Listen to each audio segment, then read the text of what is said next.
everybody, welcome to my channel. My name is Sharon and this is a channel that is dedicated to all things related to narcissism. I've been married to a covert narcissist for almost 20 years. I'm separated from him now, and what I do with this channel is I use my real life experiences to get information out there to people about what narcissism really is, what it looks like, what it does to you, and what it does to your family. In today's video, I'm going to be talking about the double life of a covert narcissist. All covert narcissists live double lives. They're complete frauds. That's part of what makes them a covert narcissist. From childhood, they've hidden who they really are. A covert narcissist doesn't have any sense of self. They don't have a real personality. They pretend to be whoever they think they need to be to get what they want. And what they want is people to take care of them, people to admire them, people to bring them up to a new level. They like playing games. It's fun for them. There's different theories as to how somebody becomes a covert narcissist. The most commonly accepted theory is that for whatever reason, when they are young, so this is before toddler age, when they're babies, they don't form an attachment with the caregiver. So by time they're toddlers, that crucial window has passed. And once it passes, it can never be regained. It's too late. So this child grows up unable to love, to feel empathy, to care about anybody else. Now you can see this, I'm sure you've heard situations where children in other countries are raised in these orphanages where they don't have love. They're not nurtured, they're not taken care of. Then they're adopted into a family, and this other family wants to love them and have them be their child and raise them and give them a good life. But the child has been destroyed by the lack of love. They do not have the ability to form an attachment, to seamlessly go into the new family. They have so many problems. They cause such devastation. And so for both of them, it's a nightmare for the poor child because they can never bond. They don't have any security. They don't have a sense of self. They're afraid all the time. And then for the new family, this child is wreaking havoc in their life. And in some cases, the parents have felt that they have no choice but to give the child up. It's horrible. That is what it's like with a covert narcissist. The difference, though, is that the covert narcissist has learned to pretend that they feel, pretend that they have empathy, pretend that they love you. But it causes the same devastation, and in every case, a relationship with a covert narcissist is going to end with you destroyed. One day, there's going to be an unexpected collision of their two worlds. It's going to happen. What I try to do with my videos is warn people, give them the warning signs, because the reality is there's always warning signs. In my case, the warning signs that I saw, that I ignored, that I didn't know were warning signs, were silent treatment. My husband would give me the silent treatment. Now, this started before we were married. And it was always when he did something wrong, when he was caught in a lie, when he didn't like something I said. Because the reality is, if you do something wrong, if I did something wrong, he's not going to give a silent treatment. He's only too happy to talk about it, to let me know, to let you know. So silent treatment when they do something wrong. The ability to be incredibly cruel. If you really love somebody, I'm not saying you couldn't be angry with somebody, but if you really love somebody, you are not cruel to the person. And especially when you do something wrong. Imagine you mess something up. You're not going to be cruel to the person. You're going to feel bad. You're going to want to make it up to them. You're going to want them to forgive you. That's not how narcissism works. So, silent treatment, coldness, lying. If you catch somebody in a lie and multiple lies, please take that as a red flag. So many people go into relationships, and especially women, go into this relationship, and especially if you're prone to be codependent, you're going to feel bad for the person. You're going to want to forgive them, give them a second chance, a third chance. This will set you up for narcissistic abuse, for devastation that you would not wish on your worst enemy. So I'm not saying that you should go into a relationship and just be on guard at all times, but please just Know the warning signs of narcissism. You will save yourself so much devastation. If you're already in a relationship with a covert narcissist, I'm going to tell you some of the predictable things that they're going to do and what is really going on. Covert narcissists, like I said, pretend to be somebody that they're not. They're like water. They choose the path of least resistance. They're trying to get through life getting their needs met, not caring about anybody else's needs, but pretending that they do.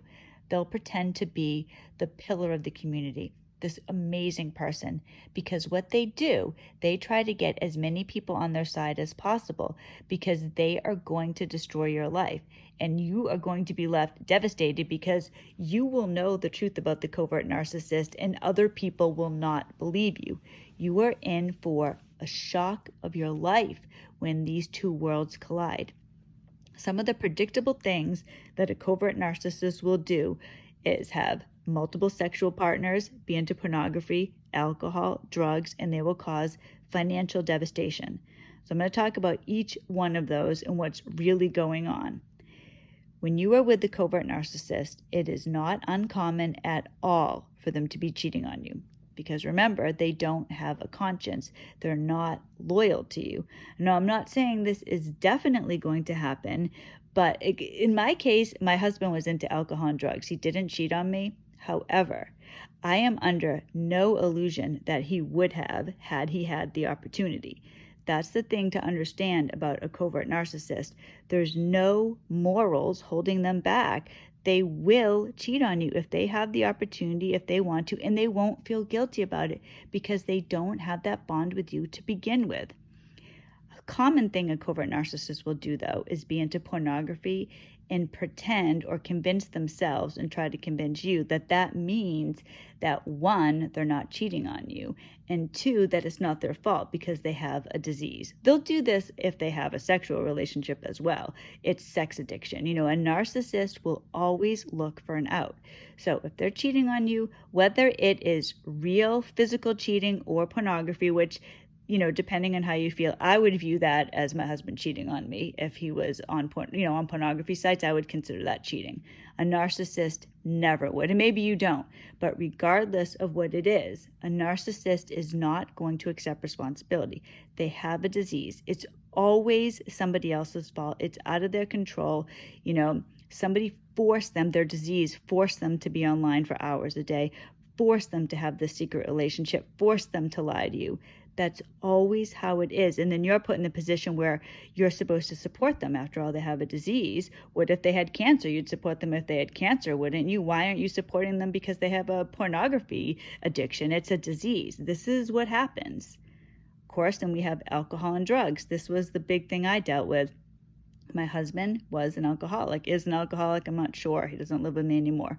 But when he was living with me, he was a secret alcoholic. He would drink when I was asleep. He would drink when I wasn't home. He would drink when he was mowing the lawn. He would go out and mow the lawn, and then he would mysteriously be gone. And my kids and I would wonder, where did he go? Where's Daddy? And then he would just suddenly come out from the woods, and he would always have this excuse. Oh, I thought I saw something moving out in the woods, or, oh, I was emptying, the grass clippings into the woods. I mean, he would always have some reason. I found out later it's because he had alcohol bottles stashed in the woods. This is the type of thing that is going on right under your nose, and you have no idea. You trust this person. And why wouldn't you? That's why it's so crucial to know these warning signs. I'm not saying in all cases you can even know, but just realistically, this is what it means when somebody is an alcoholic.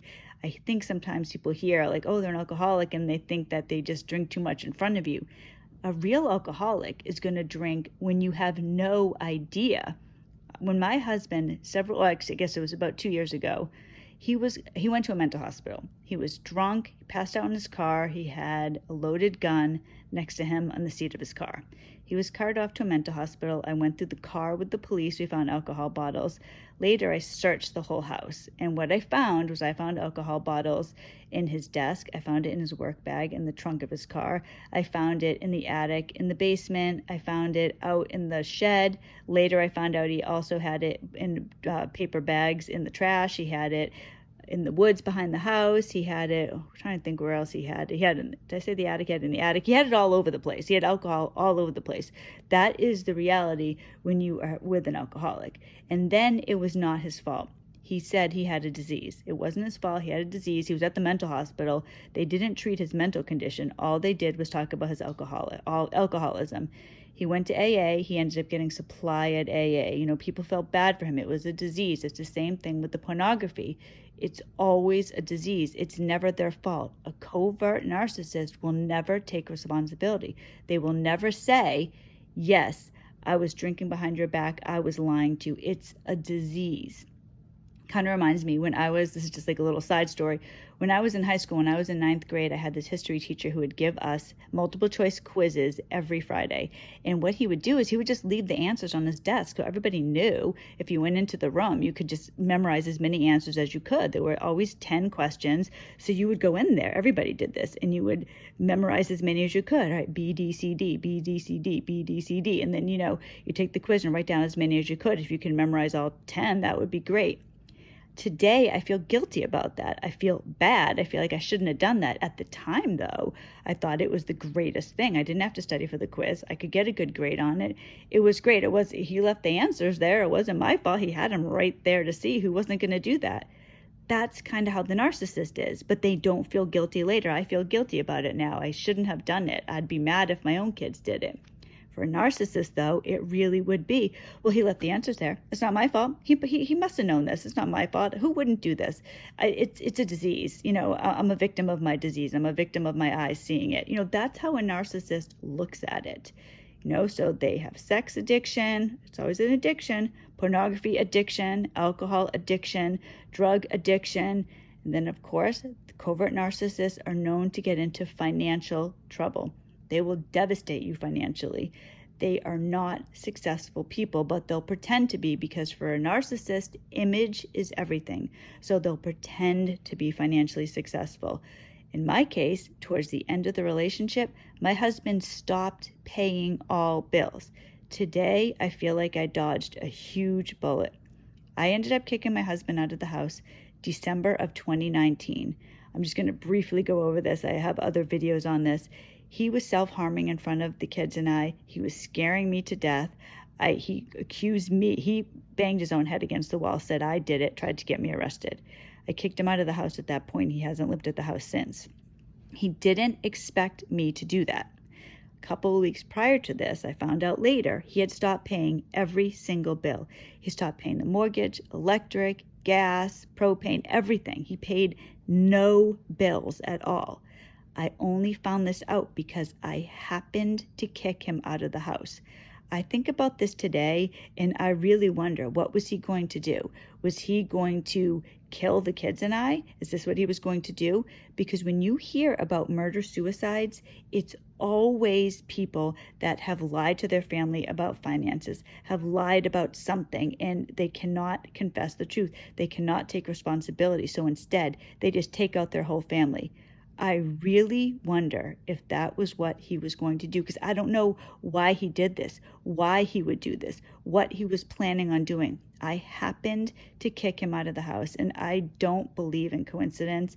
So maybe my mind is going off, but maybe not. It's really scary to me today because this was a horrible time. December of 2019 was one of the worst months of my entire life. My husband had accused me falsely of abuse. I had child protective services over. No bills were being paid. My marriage was ending. I was under so much stress. I was really afraid that I was going to have a heart attack and my kids were going to find me dead one morning, because every night my heart was going crazy. It was beating out of my chest. I was, what, should I go to the hospital? What should I do? Should I tell my kids? I don't want to freak out my kids. It was a really bad situation. I really believe now that I dodged a huge bullet. You cannot overemphasize the danger that a covert narcissist can bring into your life. They do not have a conscience. They do not have morals. So maybe you have a narcissist that wouldn't dream of hurting you, but the reality is you're with somebody that doesn't truly have the ability to love. So all you need to do is picture yourself. You don't love anybody. You can't love anybody. You're angry at the world. You're a victim of everything. The way that you would think if that was your viewpoint is a lot different than somebody who genuinely loves, who cares about their family, who would die for their kids, who would do anything for their spouse. That's not the narcissist. So just please be aware of this and make decisions accordingly. It's unbelievably stressful. But if you're really with a covert narcissist, one day their two worlds are going to collide, and you do not want to be in the crossfire then, because when a covert narcissist implodes, you're going to see somebody that you never thought you could see. They will completely shut off their emotions towards you. You will be reeling from the devastation, and they will not care. They can be cold on a level that I cannot describe. When you see it, you will never forget it. A narcissist is not a loving person. They pretend to be. They're playing pretend. One day, you're going to understand this, and you're going to wish that you could go back in time and change things when you still had the ability. That's what my videos are for. Please hear what I'm saying. If you're with a covert narcissist, be very careful. Understand what's really going on. God bless everybody watching this video who's going through this trauma. I understand so much, so do so many other people. You are not alone. Thank you for watching this video. If you like it, please give it a thumbs up. Please subscribe to the channel. I make videos about all things related to narcissism every Monday, Wednesday, and Friday. God bless you all. I hope you have a wonderful weekend, and I will see you on Monday's video.